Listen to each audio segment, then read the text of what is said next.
God, उन्होंने मेरा message क्यों नहीं चेक किया, वो रिप्लाई क्यों नहीं कर रहे हैं, क्या वो हमें मिस कर रहे होंगे, अभी वो हमारे बारे में क्या सोच रहे हैं, ब्ला ब्ला ब्ला। बहुत सारे क्वेश्चंस आपके मन में होते हैं। दैट मीन्स आप किसी को भूल नहीं पा रहे हो, राइट? भूलना क्या है? आप किसी रिश्ते में हो, अगर आपके पार्टनर भी आपको रिप्लाई नहीं कर रहे, you are getting so many anxiety and questions कि वो इंसान अभी क्या कर रहे होंगे, कि वो आपको चीट तो नहीं कर रहे हैं, वो आपको मिस क्यों नहीं कर रहे हैं, बहुत सारी चीजें। तो आपको क्या लगता है, किसी को आप इतना ज्यादा मिस करते हो और वो इंसान अगर आपको रिप्लाई उतना फास्ट नहीं दे रहे, फॉर एग्जाम्पल आपने अभी किसी को टेक्स्ट किया और उन्होंने 5 मिनट के अंदर आपको रिप्लाई नहीं दिया, तो आप 10 बार अपना फोन चेक करेंगे और बोलेंगे यार उस इंसान को मेरी याद नहीं आ रही, वो इंसान मेरे से प्यार नहीं करते, क्या वो इंसान मेरे को चीट कर रहे हैं? So many questions. तो आपको क्या लगता है कि जब आपको ये एंजाइटी जैसे होता है, आप बार बार किसी को याद करते हो, फिर चाहे आप उस रिश्ते से निकलने की कोशिश करो या उस रिश्ते को निभाने की, दोनों ही सिचुएशन में अगर आपका पेशेंस लूज हो रहा है और बार बार आपकी अटेंशन उस इंसान की तरफ जा रही है, सो आपके अकॉर्डिंग तो वो प्यार है, राइट? अगर आपके अकॉर्डिंग वो प्यार है तो मुझे कमेंट करके जरूर बताना। बट मेरे अकॉर्डिंग वो प्यार नहीं है, वो ऑब्सेशन है। ऑब्सेशन क्यों है? चाहे तो आप रिलेशनशिप में हो या आपका ब्रेकअप हो चुका है, दोनों ही सिचुएशन में ऑब्सेशन, और दोनों सिचुएशन को मैं सेपरेटली आपको समझाती हूँ।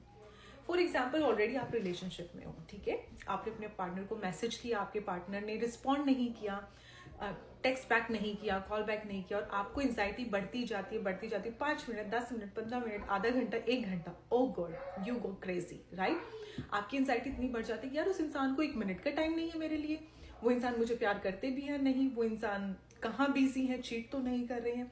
सो रिलेशनशिप में होते हुए भी आपको जो ये ऐसे थॉट आते हैं, प्यार तो ये बिल्कुल नहीं है, ये ऑब्सेशन है कि आप उस इंसान से इतने ज्यादा ऑब्सेस्ड हो कि आप ये समझ ही नहीं पा रहे हो कि उन लोगों की या बाकी लोगों की लाइफ में और भी प्रायोरिटीज हैं। अब आप बोलो कि प्रायोरिटीज हमारी भी तो हैं, लेकिन हम तो याद कर रहे हैं, लेकिन आपको वही तो सही करना है कि प्यार का मतलब ये नहीं है कि 24/7 आप ही माइंड में चलोगे।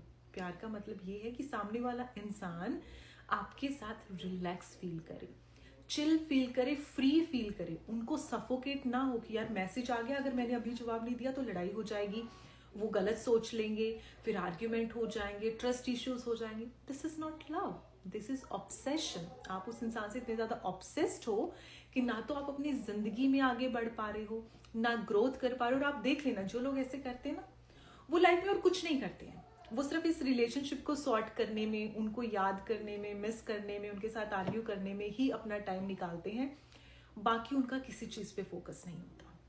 सो अगर आप ऐसा कर रहे हो, यू आर रॉन्ग। दूसरी सिचुएशन, आपका ब्रेकअप हो गया, नो कॉन्टेक्ट सिचुएशन है, आप बार बार उनका स्टेटस चेक करते हो, प्रोफाइल डीपी चेक करते हो, स्नैपचैट पे स्टोरी चेक करते हो, कहाँ हैं, क्या कर रहे हैं, दैट मीन्स आप उनको स्नीक करते हो, राइट?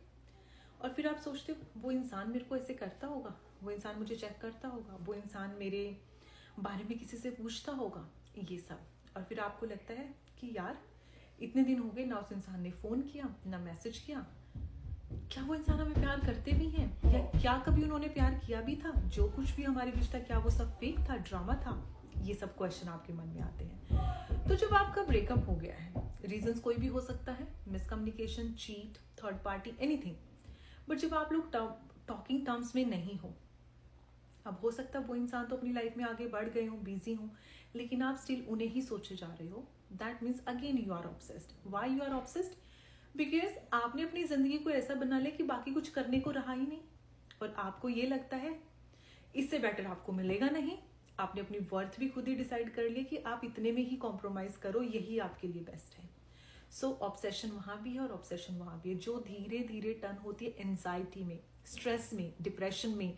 जब आप फाइनली ये बोलने लगते हो कि हम सो नहीं पा रहे हैं, हम खा नहीं पा रहे हैं, हम बहुत कोशिश करते लेकिन वो इंसान हमारे माइंड से नहीं जाते हैं, आप उस स्टेज पर पहुंच जाते हो। If I am saying wrong, tell me, आप में से कितने लोग जो अब तक ये वीडियो देख रहे हैं, now they are suffering with this issue कि वो चाहकर भी भूल नहीं पा रहे हैं, चाहकर भी कुछ कर नहीं पा रहे हैं, किसी और चीज के बारे में नहीं सोच पा रहे, और उनका दिल इसलिए तड़प रहा है बिकॉज सामने वाले इंसान को कुछ नहीं पड़ी है। सो किसी भी रिश्ते को ना, चाहे वो करंटली आपकी लाइफ में है या आपका पास्ट है, उसे अपनी ऑब्सेशन मत बनाओ, उसे रिश्ता ही रहने दो, वरना चीजें बहुत खराब हो जाएंगी। और अंडरस्टैंड करो, अगर आप किसी की प्रायोरिटी नहीं हो तो कोई आपकी प्रायोरिटी भी नहीं होना चाहिए।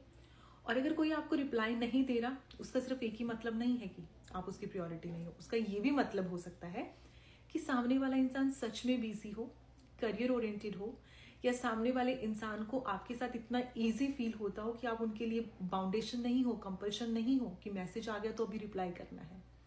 सामने वाला इंसान आप पे ट्रस्ट करता है और वो आपसे भी सेम एक्सपेक्ट करता है, तो वो आपने पहचानना है। बट दोनों ही सिचुएशन में रिश्ते को ऑब्सेशन बनने से भी आपको ही रोकना है। Okay, I hope it helps and you understand what I am saying. मुझे कमेंट करके जरूर बताना कितने लोग हैं जो इस तरह से ऑब्सेस्ड हो चुके हैं और दिन रात बस यही सोचकर रोते हैं कि हम उनकी प्रायोरिटी नहीं है, या क्या उस इंसान ने कभी हमसे प्यार किया था। ठीक है, मुझे जरूर बताना। एंड यस, इसे बाकी लोगों के साथ शेयर भी कर लेना, बिकॉज यू नेवर नो, जब हम अपनी बातें एक्सचेंज करते हैं कौन सी बात किसके काम आ जाए। या और आप इतना ज्यादा प्यार देते हो, लाइक एंड फॉलो करते हो, उसके लिए थैंक यू वेरी मच।